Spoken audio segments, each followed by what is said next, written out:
don't care. You're 26. I look at other people and I'm like, wow, I'm better than them. You sent her a photo of a burn on your wrist, and you said, bring me some burn cream, bitch, to your mother? Like she's Miss Perfect. Nag, nag, nag, nag, nag. My brother's a disgusting pig. I would have a girl in my bed every single night. And I'll tell them, you and your friends, they're all fat and ugly. Bye. I can't believe he treats women like that. Well, you raised him. You don't have to have sex with all of them. That's just how it happens. Let's do it. Have a good show, everybody. Here we go. This is a safe place to talk about hard things. Stand by. We'll count you down. I try to be an emotional compass and point you in the right direction. 5, 4. I am not giving up on you.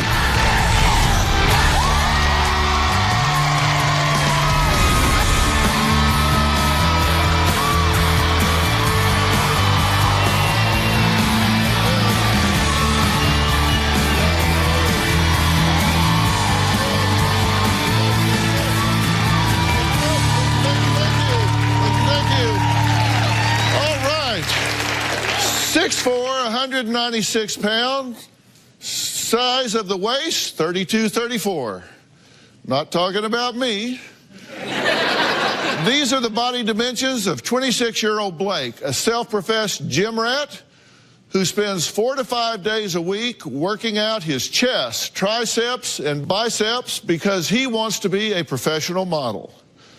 Ladies, what do you think? Yeah? Blake says everywhere he goes, people just make it hard for him to remain humble because, in his words, he just looks good. I feel your pain, buddy.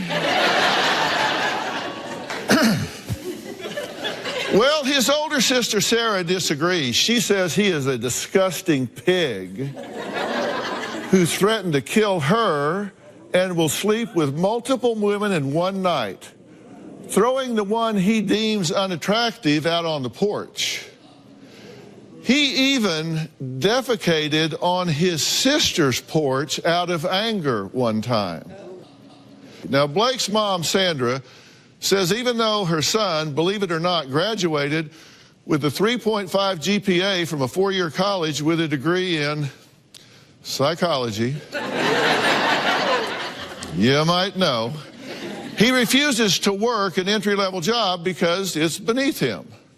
So what does she do? She buys a house and allows her son to live there, rent-free.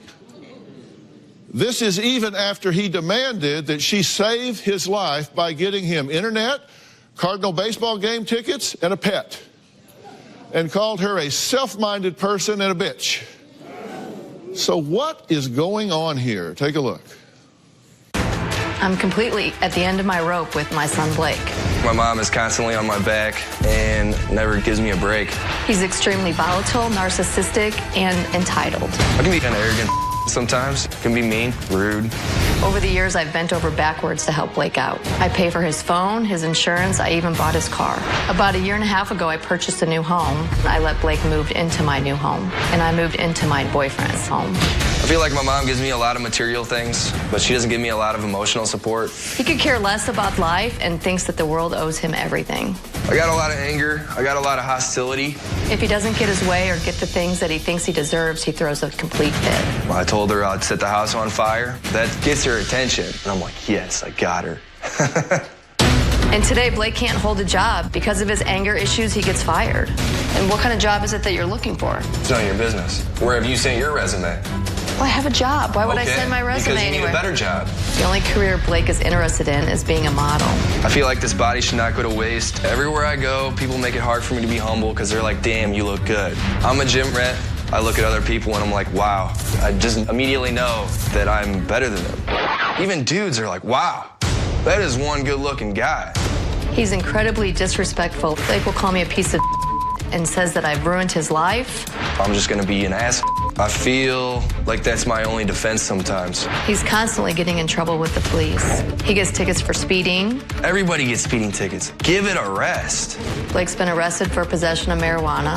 Oh my God. I smoke weed. My mom needs marijuana so she can chill the out. Blake has also gotten in trouble with a DUI. When Blake gets in trouble, I bail him out because I don't want to see him sit in jail. I'm her baby boy. Okay. So, you're pretty proud of the way you turned out. I would say so, yeah. Yeah?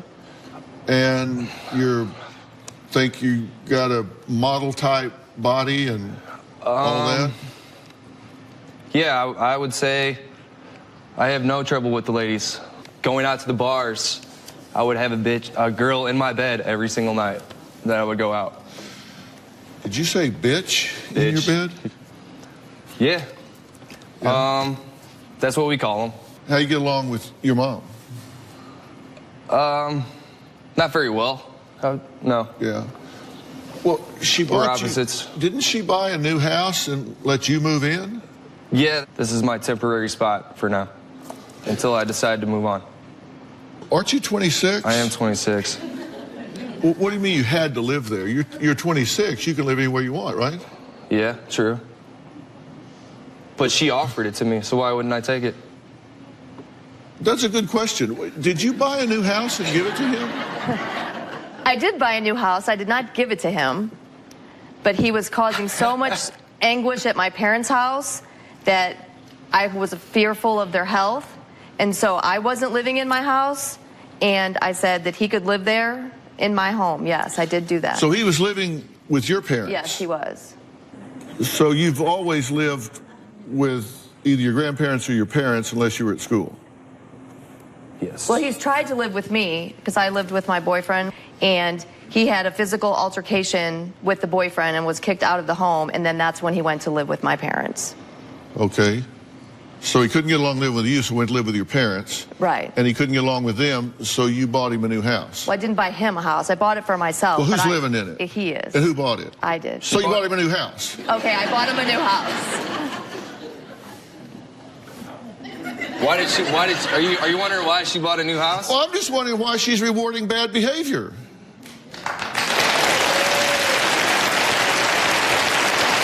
So where am I supposed to stay? What'd you say? Where am I supposed to stay? I don't know. You're 26. I'm not going to stay with her boyfriend. Well, yeah, I can. You're 26. Get a job. Get a house. Get an apartment. Live in a box. Hell, I don't care. You're 26. Right? I told her, hey, if you don't want me to live here, I will gladly go find a spot to live. No, that's not what you said. Actually, you've sent some text messages to her about this. You sent her a photo of a burn on your wrist, and you said, bring me some burn cream, bitch. This is what you get for making me put the lawnmower in and out of the car. I'm like seriously pissed off now. And you say, thank you for cutting the grass.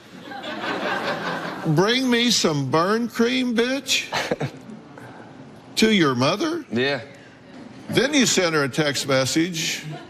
You said, I've asked for many things since I've been here to help save my life, and none of them have been honored. Internet, a Cardinals baseball game, a pet, a friend. Apparently everything that you want and have is more important and valuable than a life. Sucks you're such a self-minded person. That's where you can reflect once you've lost a life. You respond, stop smoking weed and you can succeed.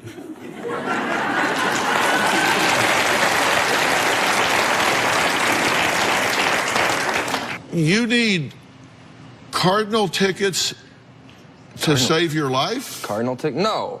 That's like basically saying TV, something to watch. It's 2017 internet. Yeah, and I said I would pay for it. I will pay the bill for the internet. I call the internet people out to the house. Yeah.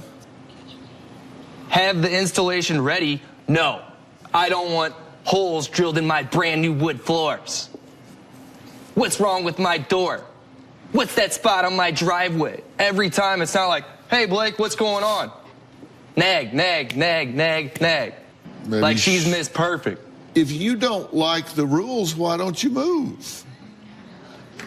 I did. No, you say I would think it would be boring to not have television in your house. I mean, I agree with you. That yeah, would be why do you boring. think I go out? I mean, Get into trouble. You can't watch sometimes. the Dr. Phil show if I you can't. don't have any. Actually, I have an antenna. I can watch your show. So do you watch? This doesn't capture my interest. So. Yeah. Well, it might today. It's not my cup of tea. Blake's older sister Sarah is here, and she says Blake is such a disgusting pig, that's her words, not mine, that she has cut him off, and this is his last chance to get his act together. We'll talk to her when we come back.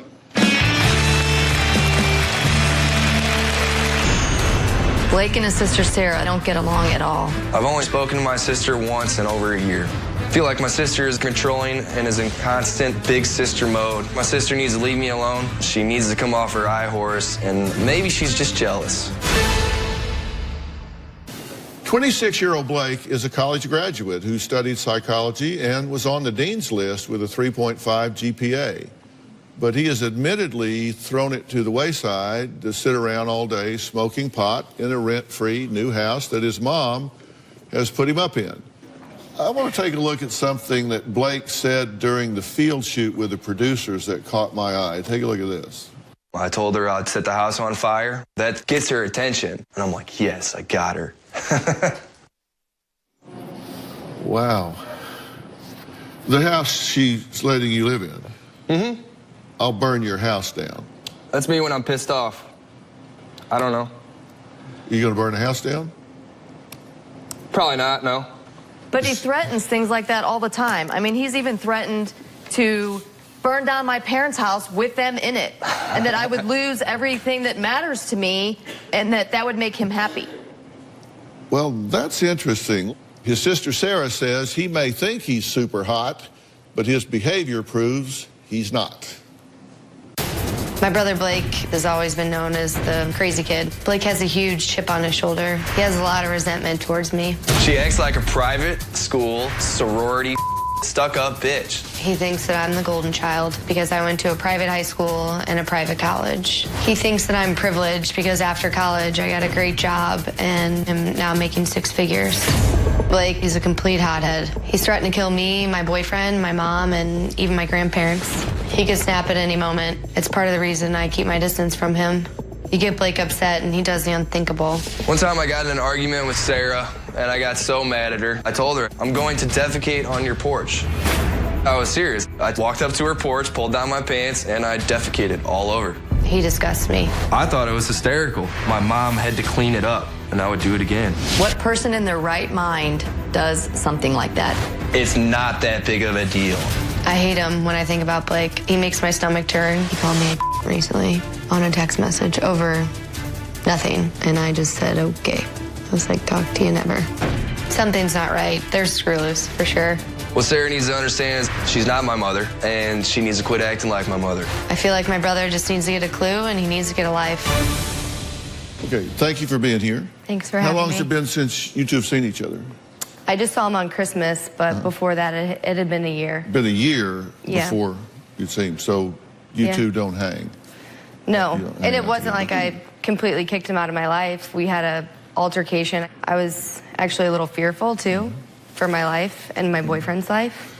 Okay. So I felt it was for my own safety and sanity to... But I asked him, I said, do you want to talk about this? And he was like, no, I'm good. And I was like, well, then I don't want to talk to you anymore. How was he talking to you? He called me the word over... Somebody called me or texted me that I hadn't talked to in like 15 years, and I guess he was out of the bars with them and gave them my number. And all I said was, can you not give my number out to people I haven't talked to in forever? You went to grade school with this guy. He just wanted to say, hey, I'm hanging out with your brother. That's all. It wasn't like, hey, I'm trying to holler at you, which is kind of what she took. Don't give my number to random people. And then it was dot, period, thanks, dot. Like, Miss Smartass. Yeah, thank you. Please don't give my number out. Thanks. Okay. Like, okay, bitch. That's how you read it. That's how it was put. Period. But you said period. your first text that you sent back to me was he was trying to just hang out and this and that. I didn't know who it was. It's not like I wasn't trying had to his hang out number with you. saved. Does that seem like a reasonable response to you back to her? Yeah. That's what she is all the time. She doesn't change. Why do you think I don't want to hang out with her anymore? I hadn't seen her in a year. That was my goal. And I plan to keep that going, the streak. Yeah. Why do I want this in my life? I don't need this. My mom completely enables Blake. I admit it, I definitely enable my son. I basically pay for everything of his. Housing, health insurance, utilities, car insurance, his phone. I feel like that enables me to spend my money elsewhere on drinking, going out and partying. My mom has created a monster. If it was up to me, I've told her this before, just cut him off. Sarah says her brother, Blake's current interest includes sex, working out, and golf, but not getting a career-type job or paying bills because he lets his mom, Sandra, take care of that, and she doesn't seem to mind. Sarah believes that while her mom claims to be outraged at Blake's behavior, she just keeps rewarding him. She keeps enabling him. You are upset with her because she went to private college. No, I'm not upset with her. Yes, But you are. Yeah. Her school was $45,000 a year. Okay, well, my situation changed. Your situation Their changed. dad Okay. left. I was trying to support these two kids by myself. He went to the public school. They had an A+ program, and you could go to the community college for free. He finished with a psychology degree. He has a bachelor's in psychology. The problem is he's saying he had to go to this college and then he had to go to this college. He was being rewarded. He had resources at the public school that the Catholic schools don't get, and they were saying, you've done so great, you get 2 years free. And you did get that money. Do you know how many because contacts I lost at a university? So you were able to build friendships over 4 years. I transferred into a school of 35,000 people as a junior with no contacts. At no time were you happy for her. Your best No, I'm not friend happy that's for no her. longer your You're best not- friend? You're not happy for her at all? No. Why would you not be happy for your sister? Because she acts and treats me. How she treats you? You on her porch. Because we had an argument. Why did you do that, by the way? What was the message? The message was you. Why? We got in an altercation. She said, all right. So that night, she invited us over for dinner at 5. Dinner wasn't ready till 10 o'clock p.m. We were invited out at 5. I was mad about it. Sarah says, oh, you should just be happy I was cooking dinner for you. I said, yeah, I would have been happy 5 hours ago. She said, you don't like it, you can leave. And she started, nah. I said, all right, I'm going to go outside and I'm going to defecate on your porch. And she says, no, you're not. I said, watch me. You can even watch me do it. Well, Sarah's porch wasn't the only place Blake left a gift. You really don't want to mess with me. I do like to seek revenge. Once I was at a party, these guys kicked me out. I hopped up on this guy's brand new truck, defecated all over it, and I smeared it all over his windshield. I still, to this day, think it's hysterical. Another time, a girl broke up with me and slept with the guy that weekend. I felt the need to take action. One night, went out and spray painted a huge on his car, keyed both of their cars, and left. Nope, I don't know what happened to your car. And that's okay. So you did it to her, and then you got on this guy's truck and then smeared it around? Yeah. That just seemed like a reasonable thing to do to you. What was your message? It doesn't hurt. That was my message. Like, Why did they kick you out? I don't know. I was intoxicated. That's not why. I don't remember. They kicked me out. So you've been smoking weed all day? That day? Well, every day. So I'm guessing that day. I don't recall. I don't know. A good chance, though. Odds would be. There's a very good chance, yeah. And then you were drinking. Probably. And we see how charming you can be. Yeah. So if we pour alcohol on top of that, and then you're at a party, and You get one. they throw you out. That's just an impulsive move. Yeah. That's what alcohol does. It makes Yeah. you impulsive. Irrational decisions. Blake admits to having trouble relationship-wise. He admits to verbally abusing women and even lighting their clothes on fire. Yet he also claims the ladies just love him. We'll talk more about that after the break.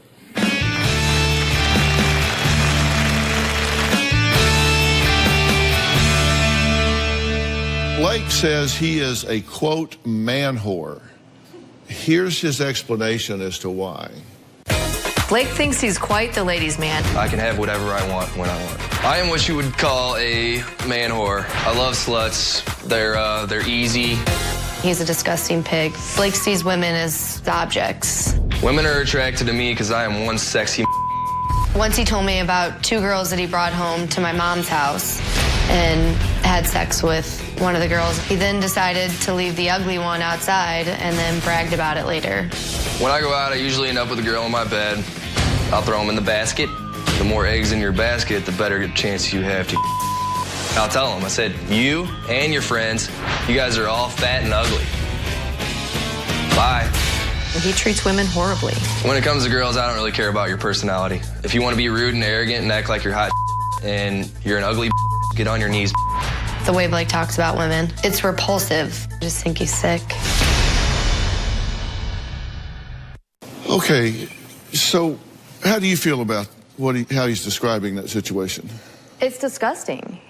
I can't believe that he treats women like that. Well, you raised him. I didn't raise him to be like that. Well, where does it come from? I have no idea where he gets that from. Do you genuinely feel that way about women? No, I don't ever come off that way either. So what's the basket thing? Girls are weird. They don't know what they want. So most of these girls are on the same page as me. It's not like, hey, this is gonna be a one-time thing, you're done. Okay, they're part of this too. It's not like I just quit talking to them. You know, I'll shoot them a text, I might not get a response. That's what I'm saying, they're flaky. So if I have a basket full of them, you could have this flaky girl and this girl wants not want to be flaky. You know, so then I don't have to get all worked up about, oh, why is she not coming around? Why is she not doing this? I just have another one. I don't have to worry about it. No sweat. I know a lot of guys that do it. But Yeah. you don't have to have sex with all of them. That's just how it happens. That was 70. 70, Maybe I 12, haven't 12 in found one that I 12 in really like. December, which is fine. I mean, that's part of the dating process. But the dating process, the way you explain it, like if you just said I was dating, that's a whole nother thing. But you have this basket that it sounds like you have sitting in the house and have all these, you know, I'll just pull her number out or I'll pull her number out. Give her a call. I mean, that's not how you treat women. And that's not how we should treat men. I don't have a basket. I've never had a basket. Why don't you tell Charlie Sheen that? Do you think? And that's your role model. No. Do you One think of the funniest that? guys to ever hit the set, though. I'll tell you that. Do you think that that your way of being in the world? Everybody has a way of being in the world, right? Everybody Agreed, yes. Yeah, everybody has a certain way of being in the world. Everybody's different. Do you think your way of being in the world is working for you? I wouldn't say it's not working for me. Are you getting what you want? Not in full. I think the missing key is just a career and finding out what I want to do. And her saying that she had a good job right out of college. I'm not talking about her. I'm talking about you. Okay, but that didn't happen. Yeah, She got her first job when she was 26. Me, I just haven't found what I want to do, and I'm not going to step foot in anything that I don't like and don't want to continue on. I want to pick the right path, something that I'm interested in, and I want to stick with it. Until then, I work part-time jobs until I figure it out. Do you want to know what I think? What do you think? Do you want to know? Yeah, of course. 'Cause I think I know what's going on with you, and I think it's, to me, it's so clear. It's just screaming like flashing lights over your head. And what does that mean? You think that I see clear? No. I think I see clear what's going on with you, and I think that what you're doing is not working. It's not getting you what you want at all. Okay, so what should I do different? Blake's mom claims she doesn't know where her son's behavior is coming from, but I have a feeling this whole family does know the trigger and does know where this all started. Blake's father, my ex-husband, left the house when Blake was 15 years old. Mental illness runs in our family. My dad would talk to people that weren't there. He burned books in the barbecue pit. There was definitely something that wasn't right.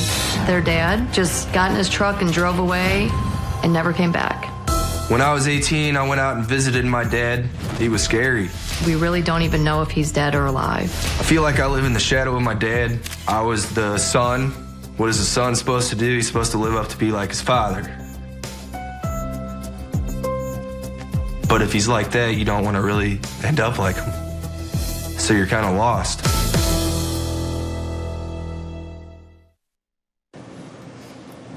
Yeah. You know, actually, when I was 15, I wouldn't say I was old enough to really comprehend what he was all about. Now, I got 2 women in my family, and I face the double team all the time. Since I was 7 years old, I've seen a psychiatrist. She has forced me into the mental hospital twice. So pretty much since I was a young child, it's been a burden. And anytime either one of these 2 women get mad at me, the go-to answer is, you're gonna end up just like your father. And don't you lie to me and say you've never said that, because you have. Whoa. Talk to me, not them. Because I take your life very seriously. I appreciate that. I mean, I really do. I have 2 sons. Robin and I have been married 40 years. We've got 2 sons about your age.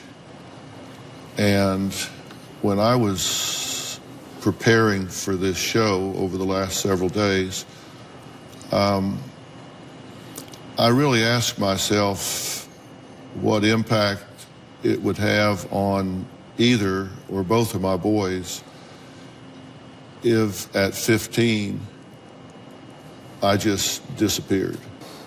I think when that happened, that hurt you a lot. I would agree. And I think the circumstance under which he left and the condition in which you found him when you sought him out, where he was homeless, delusional, hallucinating, and disoriented, scared you to death. Of course, it was the scariest thing I've ever seen in my life.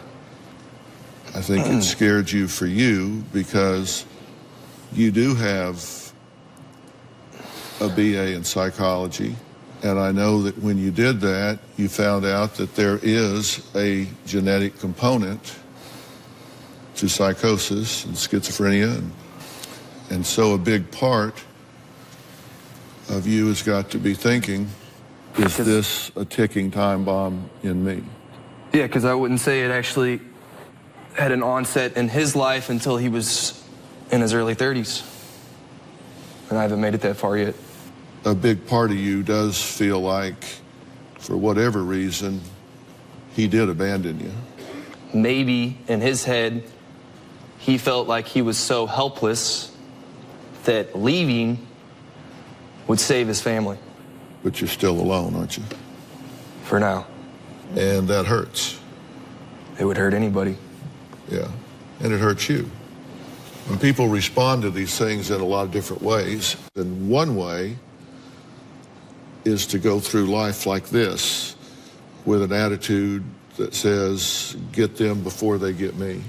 You know, having a chip on your shoulder, being caustic, being arrogant, keeps you from getting hurt because you don't ever let anybody get close to you.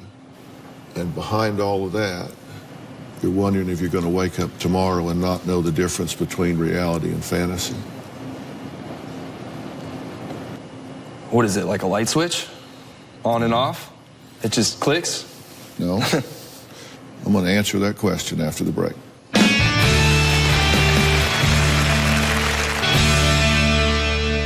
Your question is that you believe, and I think you're probably right, that your father is afflicted with some form of psychosis, probably some form of schizophrenia from what's been described. Now, I don't know him, I'm not diagnosing him, but from what everybody describes, it sounds like that he probably is experiencing schizophrenia. It is true that there is a genetic component to that. But I'm going to tell you, and I want you to really, really hear me. Are you focused and paying attention here? Because this is really important. I'm ready. Okay, don't be thinking about something else. This is critical that you understand this. And I'll say it to you 5 times if you need me to, because I really want you to understand this. Blake, it's so important. When it comes to something like mental illness and schizophrenia, genetics tell us who can be afflicted with schizophrenia, depression, or whatever, not who will be. It tells us who can be, not who will be. It tells us who might be predisposed to schizophrenia, not who will manifest schizophrenia. Now, are you at higher risk for this than someone that doesn't have a family history of schizophrenia? Yes. The fact that it's in your family tree means you're at higher risk for it than somebody that does not have it in their family tree. Does that mean that you are destined to have a mental illness, to be schizophrenic or some form of psychosis? The answer is no. The truth is, you can control that. The fact that you are self-medicating anxiety and depression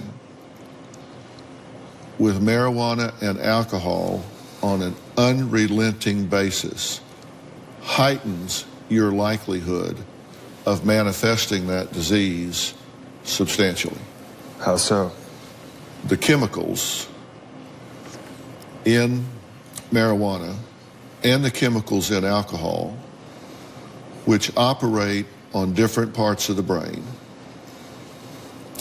the amygdala, the thalamus, the neocortex, it changes the neural activity in those 3 areas in particularly in a way that make them more susceptible to that kind of mental illness than if you were not self-medicating in that way. If you stop doing that, your brain is highly resilient. Right now, you have some precursors that you're experiencing. I can't diagnose you sitting here, but I think you're experiencing chronic anxiety and chronic depression. That would be on my short list of considerations. And I think you're self-medicating with marijuana and alcohol, but it's failing and it's starting to break through. And I think you're predisposing yourself, and you don't need to. You can stop that.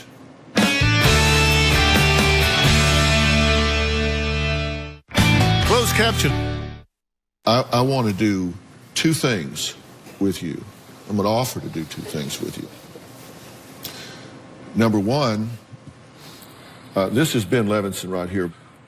Ben is the founder of Origins Behavioral Health Care, and they're a dual diagnosis treatment center. They deal with addiction, they deal with all types of psychological issues and maladjustments simultaneously. I flew Ben in here today because I wanted to offer you the opportunity to put yourself in the shop and get all of those psychological issues and this excessive use of marijuana under control and get your mental health at an absolute optimal level and keep it there, which will minimize you ever going where your father has gone. The second thing I want to do is I want to help you find your father, and I want to offer to get him the same kind of help that I'm offering you. I don't want your father living on the street. I want to get your father some help, and I've got people looking for him right now. I want to find the man.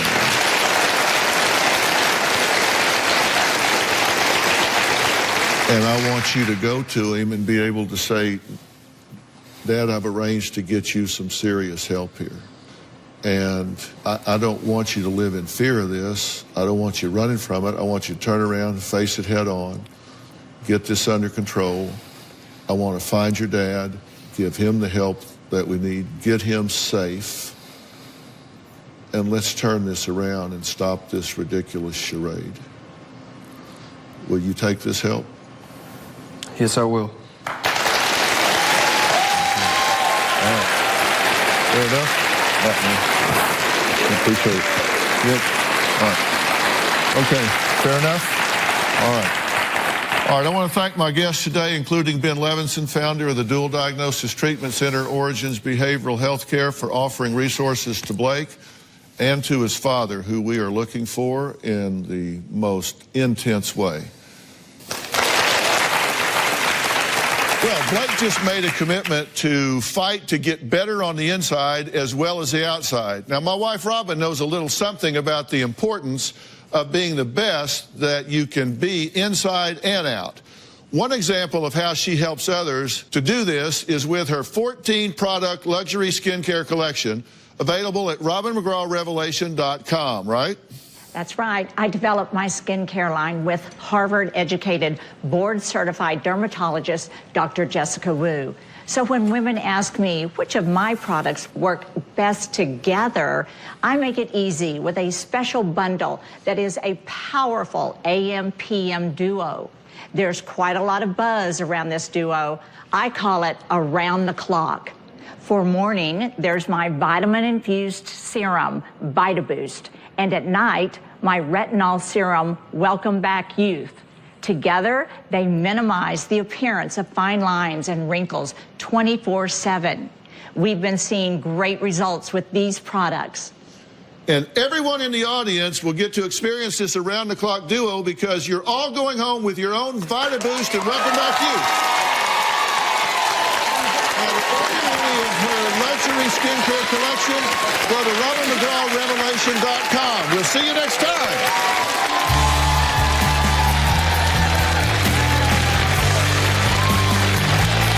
robinmcgrawrevelation.com. You're going to love this stuff.